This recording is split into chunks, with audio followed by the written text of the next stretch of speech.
सूर्य नारायण को जब जल चढ़ाएंगे तो उससे क्या फल मिलेगा? उससे ये फल मिलेगा कि आपकी हड्डी, हाँ, शरीर में जो हड्डियां होती ना, हड्डियां कितनी हैं अपने शरीर में? गिनी किसी ने, किसी को नहीं पता। हाँ, गिनती क्या करना है, तो हड्डी गुरु जी ऐसी ऐसी बहुत हैं। हाँ, मैं ये कह रही गुरु जी बहुत हैं तो, लेकिन हाथ पांव नहीं टूटे गुरुजी, सूर्य नारायण ही जल चढ़ाते रहो, कितना ही गिर जाए, कितना ही धबड़ जाए, कितना ही कुछ घटना हो जाए, लेकिन भगवान की कृपा ऐसी जो सूर्य नारायण को नित्य निरंतर जल चढ़ाता है। ये मैं व्यासपीठ से आशीर्वाद के स्वरूप कह रहा हूं कि आप जल चढ़ाना और कभी भी आपकी किसी भी हड्डी में तकलीफ नहीं होगी, ये आशीर्वाद है। हाँ, और ये घुटने भी दर्द होते नहीं।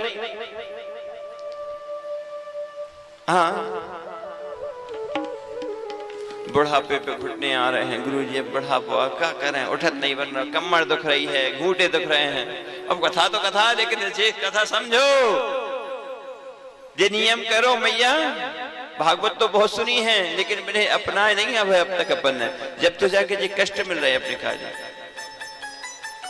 ये घुटने के दर्द नहीं हो, कमर की तकलीफ नहीं होती, लेकिन जो नित्य नियम सूर्य नारायण भगवान को अर्घ चढ़ाए अच्छी श्रद्धा विश्वास के साथ, एक दीपक लगाओ, सूर्य नारायण को अर्घ दीजिएगा।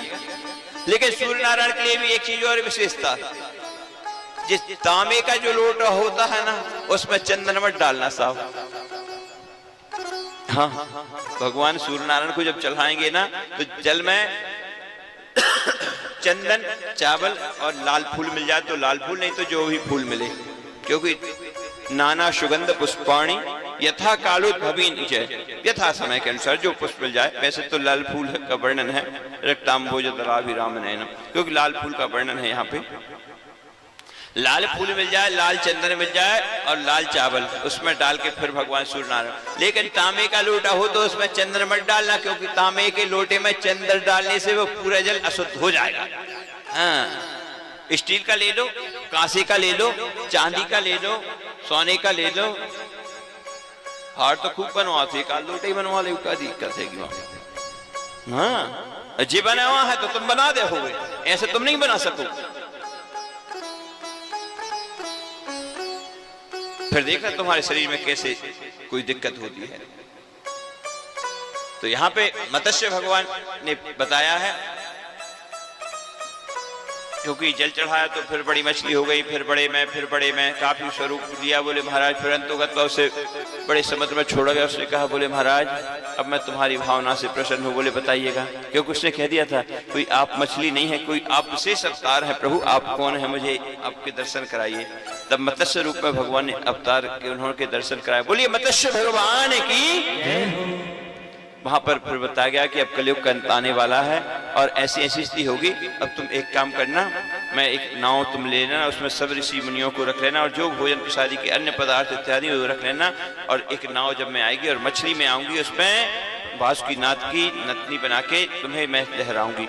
और उसी समुद्र में जब तक लहराऊंगी जब तक सूर्योदय नहीं होगा, और जैसे ही सूर्योदय होगा उसमें पृथ्वी को आप सब लेके चले जाना। ये मत्स्य पुराण की कथा है।